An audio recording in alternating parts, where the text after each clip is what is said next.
can't believe people play with people intelligence the way they play with people intelligence and intellect. You know, the way they do today. You know, people are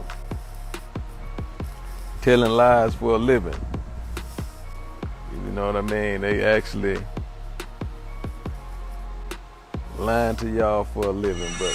So word on the street is Jay Prince is out here allegedly sending threats to 50 Cent just cause 50's been clowning Big Meech, calling him a snitch. You know what's a sucker to me? A sucker is a who pick who he fight with. Right.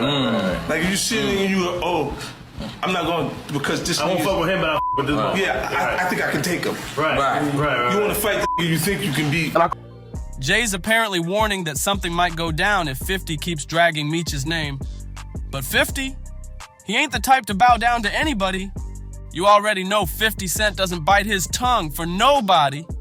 And if Jay Prince really came for him, he might have just messed with the wrong one. Call Jay Prince in the mouth. I'm saying, He didn't say nothing to whack. So when you come talking to me, I feel like you're very selective. This is exactly what I meant last week when I was talking about street is being selective. I'm gonna answer a few of y'all questions, then I'm gonna have to go about my business. You can see I'm just relaxing, letting God's air blow on my face in a sucker-free environment. Jay's name been floating in all kinds of shady waters for years now. From those sketchy dice games to whispers about extortion, even some wild rumors tying him and his son to Takeoff's tragic passing. That's a whole storm of heat waiting to explode. Maybe we need to change the word for the youngsters. The checking in part, you know, is they seem to get hung up on that word checking in. Yeah. So if we could diversify that word and bring it up to a 2021 thing. Right. What's the word, OG? What's the word? Maybe we may want to tell them they need to get connected. Yeah. You know what I mean? Yeah. Maybe that's the proper word, connected, properly connected. So if 50 decides to clap back and air Jay Prince out, best believe he's got plenty of receipts to pull from. And guess what? 50 already made his move. He low-key responded to those threats on Instagram, flexing like, don't play with me. He's reminding everyone just how savage he gets when someone crosses the line. But here's the thing. Was Jay really defending Big Meech? Or is he dragging himself into a beef he should have left alone? Either way, going after 50 Cent, the pettiest man in the game, is asking for trouble. And let's not forget, 50 is still pressing hard on those snitching rumors surrounding Big Meech. Yeah, whatnot. Yeah, they getting tripped up on the semantics. Yeah, they get stuck. I mean, right there you stuck. So then you stuck on stupid, right? Yeah. You're stuck on stupid, and you're not using your powers or access to powers that you have. You're looking at it as a negative versus a positive. You know, we all know. If you can tap into good people wherever you go. Wherever, yeah. But I mean, it's a blessing, Rip. Real talk. Real talk. Mean, who want to have access to power and not you? He ain't letting it slide, but now it ain't just 50 throwing shots. Top 5 jumped in the mix too. He took it to social media and aired out Big Meech for hopping in his DMs. In a video, he straight up called Meech a rat and even tagged 50, saying, 50 Cent, come get this fake 60-year-old kingpin out my DMs before I crash out. Then he threw in the hashtag Big Screech, like he was ready for war. Can y'all elaborate on Dice Game when it's tied to y'all? I know people were associating me with the situation because I went to Labusa pool party and he happened to be there and he happened to be standing on me. I mean, right next to me.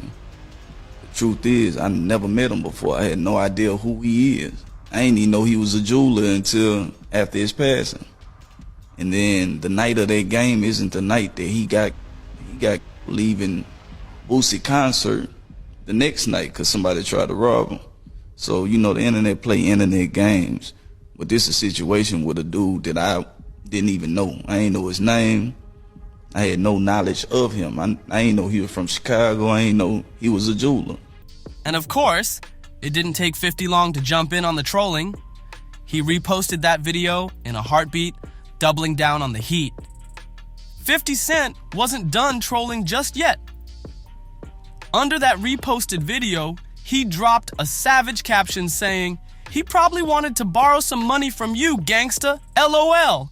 Until social media started trying to point a finger because he was standing next to me, and it's just unfortunate that something transpired after another dice game, but neither incidents had anything to do with a dice game. They said it exactly like you 60. You 60. What are you talking about? What are you, bro? I lost mad respect for you because I used to have mad respect for you. When you had Shakur with you, when you lined Young Boy NBA up, why the you got Shakur with you? And this is why he acting like that. This is exactly why he acting like that. Talking about you got Young Boy NBA umbrellas and his keys to his car. Young Boy NBA told y'all niggas. This is what he said. This is what Young Boy NBA said. Whack 100 was the most disrespectful. Wild disrespect. I ain't even gonna repeat the shit 100 said. Mad disrespect. Drake is beefing with Kendrick Lamar as we speak. I have not heard, this is the first time Drake got into some shit, and I ain't hear you say shit to Kendrick Lamar now. Why do you think that you could tell us what we can and cannot say, man? Control your... That jab had fans cracking up, but not everybody found it funny. While most of the industry is keeping their distance, minding their business and dodging the smoke, Jay Prince decided to jump right into the fire, even though nobody called on him. Out of nowhere, he started making slick posts on IG stories, throwing shade at 50 like he was pressed about something. According to some gossip pages, Jay Prince started accusing 50 of using Big Meech for clout. Like, what? Hey, I don't want no friends, I don't want no new relationships. All that pussy, hey, I don't respect none of that shit, man. If you got something for me, man, they got plenty of niggas around me you could call. Man, nigga, it's plenty ways you could get in touch with me. Man, don't get on no internet and do nothing publicly. Don't do nothing dealing with no publicity, none of that pussy and shit. And I'm good on them keys, gangster. When you buy shit cash, two keys come with the car anyway. Mind your f***ing business, man. He allegedly posted and quickly deleted a message that said, Big Meech was worth over 100 million before he went to prison. 50 used Meech's life to make money and gave him 5 million. Now thinks he created the BMF brand. But here's where things get real sketchy. Word is Jay ain't just throwing subs online, he's also working behind the scenes, allegedly making moves and sending threats toward 50. Some insiders are claiming Jay's trying to pressure 50 to fall back, maybe even trying to get people to silence him. But 50? He ain't built like that. He's not backing down, not an inch. In fact, he fired back with another bold post, this time using a clip from Training Day to send a message loud and clear. And in the caption he wrote, "Get the message." No confusion there. Now fans are clowning Jay Prince, saying he's doing too much and should have just stayed in his own lane. Cause the last thing anyone wants is to get on 50's bad side, especially when their own name is tied to so many shady stories. If you're not too familiar with Jay Prince, let's break it down real quick. He's the CEO and co-founder of Rap-A-Lot Records, one of Houston's most iconic labels. But Jay Prince don't just move like a music boss, he moves like he owns the whole city. Folks in the industry call him the King of Houston. And there's this unspoken vibe that when big-name rappers land in H-Town, Jay steps in like their unofficial bodyguard, making sure they stay safe, or so it seems. But not everyone's buying the whole protector of the culture image. Word on the street, Jay Prince and his son Jazz might be running a full-blown extortion setup. And it gets even messier when you look into these dice games they're always hosting in Houston. Rumors been flying that these aren't just friendly get-togethers. Some folks are saying artists get lined up there for quick hits and fast cash. Those whispers turned into full-blown chatter after Takeoff's tragic death. But Takeoff wasn't even the first artist linked to one of Jazz Prince's dice nights who ended up dead. Just a couple months before that, Chicago's own Duke the Jeweler hit big at one of those games. Walked out with $100,000. But that win turned into a nightmare. Before Duke could even get to his car, he was ambushed, robbed, and shot down. So when Takeoff lost his life right after another one of those dice sessions, people started looking sideways at the whole mob ties circle. Fans even blamed Quavo, saying he should have known better than to be rolling with Jay Prince's crew, especially after what happened to Duke. And things only get shadier. The man accused of firing the shot that killed Takeoff, Patrick Xavier Clark, was officially indicted by a grand jury. But here's the twist. Even though it's been nearly 3 years since the shooting, the trial still ain't started, and it gets crazier. Just one day after Clark was arrested, he somehow came up with a $1 million bond and got out on house arrest like it was nothing. That move left everybody asking, who's pulling strings behind the scenes? Because that kind of money and timing doesn't just happen by accident. So let's jump to November 2023, and just like that, the game completely changed. Out of nowhere, Patrick Xavier Clark was no longer on house arrest. No ankle monitor, no heavy surveillance, just a simple 7 p.m. to 7 a.m. curfew, and that's all. But wait, it gets even crazier. According to court documents, Clark's not allowed to have any contact with witnesses, victims, or Takeoff's family, which makes sense. But the twist? That also includes Jay Prince Jr. And on top of that, he's banned from reaching out to Jay Prince Sr. in any way. That's got people raising eyebrows like, what's really going on behind the scenes? Fans are already suspicious, wondering how someone goes from strict house arrest to basically living normal again with just a curfew. And it's looking real shady that even after years, this trial still doesn't have a date locked in. Every time it seems like things are about to move forward, boom, another curveball. And now comes the biggest twist yet. Patrick Xavier Clark is standing firm on his innocence. His lawyer, Letitia Quinones Hollins, recently told Rolling Stone that Clark did not fire the shots that killed Takeoff. But she didn't stop there. She straight up came for the whole investigation. She's calling out the supposed evidence, saying the video footage and ballistics they're hyping up don't even match. And when the trial finally goes down, she claims she's gonna tear that whole case apart in court. According to her, there was someone else who fired first. It wasn't Clark. She told Rolling Stone he was in the same position Takeoff was in. He was just trying to get out alive. He had nothing to do with the argument. He was just caught in the wrong place at the wrong time when shots started flying. And all of this is only adding fuel to those long-standing rumors about Jay Prince and those infamous dice games in Houston. Industry heads been whispering for years that these games might be part of a setup. And now, people are looking even harder at the Mob Ties crew. Even Whack 100 put it out there, claiming Jay Prince's son has been running loaded dice game scams on rappers who pull up in Houston. If that's true, it paints a whole new picture of what might really be going down behind closed doors. Whack 100 wasn't holding back. He straight up warned artists to stay the hell away from Jazz Prince's dice games, calling them nothing but a scam in disguise. He even hinted that Quavo and Takeoff might have gotten caught up in some shady dealings, which could have been the spark that led to Takeoff's tragic end. And Whack didn't stop there. He turned the heat up even more and dragged Boozy into the mess, claiming he might have had a hand in that setup that ended with Duke the Jeweler losing his life. The whole situation is sounding way deeper than anyone expected. Now, when Jazz Prince finally got hit with questions about all these wild claims, he shut it down fast. He denied ever knowing Duke the Jeweler and said his dice games had nothing to do with Duke or Takeoff's deaths. He brushed the talk off as pure gossip and rumors, but folks still ain't convinced. See, the whispers around Jay Prince and his crew don't stop at dice games.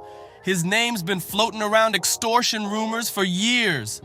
But recently, he's been making headlines like never before, and it's not for anything good. Let's take it back to July 2020, when NBA YoungBoy got robbed in Houston. Word is, Jay Prince's people pulled up on YoungBoy's Airbnb. And this wasn't no petty grab. They allegedly snatched his chains, grabbed the keys to his $350,000 Bentley, and dipped with major flexes. But here's where it gets wild. They didn't even try to stay low-key.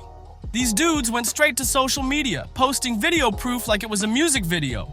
They showed themselves breaking in and posing with stolen luxury cars, a white Bentley, a white Rolls Royce, and a white 2020 McLaren GT. Just bold. That kind of flex had the streets talking heavy. And with Jay Prince's name tied to so many of these situations, people are starting to connect the dots, and the picture ain't looking clean at all. And here's where it all gets even shadier. Those goons who hit NBA YoungBoy's spot didn't just take his stuff for kicks. They allegedly hit him with a $30,000 ransom to get it back.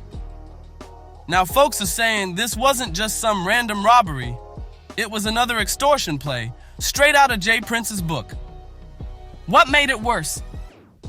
Jay Prince himself hopped on Instagram to publicly announce that he had YoungBoy's chains and car keys, and then had the nerve to invite him to come pick them up, like it was some kind of favor.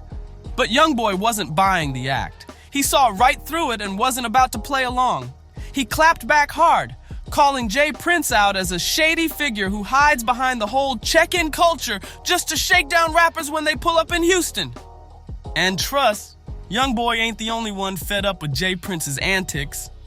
Cameron and Maha recently threw shots at Prince too. They accused him of lining up YoungBoy and even letting his golden boy Drake get publicly embarrassed by Kendrick Lamar during their rap rivalry. But their beef with Jay Prince goes even deeper. It really kicked off when Jay allegedly tried to pressure them into backing off their criticism of Shakur Stevenson, a New Jersey boxer that just so happens to be managed by Prince. Cam and Mate weren't feeling Stevenson's recent world title defense, and they let that opinion fly on their platform. But Jay Prince wasn't having it. He fired back on Instagram with one of his classic subliminal threats. He wrote, "Numbers don't lie. Haters do. Let the haters say he's boring and nobody wants to watch him." He even challenged them to fade all Stevenson's shots and take all bets, trying to sound slick while pushing back on their commentary. Now people are starting to see a pattern. Anytime someone critiques someone connected to Jay Prince, he pops out with a warning. Whether it's music, boxing, or street talk, Prince seems ready to protect his image by any means necessary. Jay Prince wasn't done talking. He had one last message for the doubters. He said, "Sorry to tell you, it's just a select few of you haters. There's proof Shakur has the #1 ratings for any ESPN fight this year, and the top 3 since 2022. Then he threw more shade, saying, "To all the haters trying to take this outside the ring, I'm Shakur's manager. I handle all his business outside the ring. I'll fade all his shots and take all bets." But Cam and me, they weren't sweating it one bit. They clapped back hard, still calling out Jay Prince and clowning him for trying to act like a street boss when he's old enough to know better. They made it clear. They're not scared and they're not backing down. Now the fans, they're roasting Jay Prince too. Folks are out here saying he must be delusional to even think about stepping to someone like 50 Cent, especially over this Big Meech drama. With all the shady stories tied to his name, loaded dice games, alleged extortion plays, and backdoor threats, Prince is in no position to spark a war with a guy like 50. 'Cause let's be real, 50 Cent made his whole legacy off exposing people. He doesn't just throw subs, he creates chaos, drops receipts, and turns drama into primetime entertainment. If 50 really decides to go after Jay Prince, it's not just gonna be petty, it's gonna be a full-blown production. And with everything floating around Prince's name, 50's got enough content to make a whole mini-series. So now the question is, who's really ready for the smoke? Jay Prince might have started something he can't control, and the internet is watching every move. If y'all enjoyed this breakdown, don't forget to like, share, and subscribe for more wild hip-hop drama. Drop your thoughts in the comments, and we'll catch you in the next one.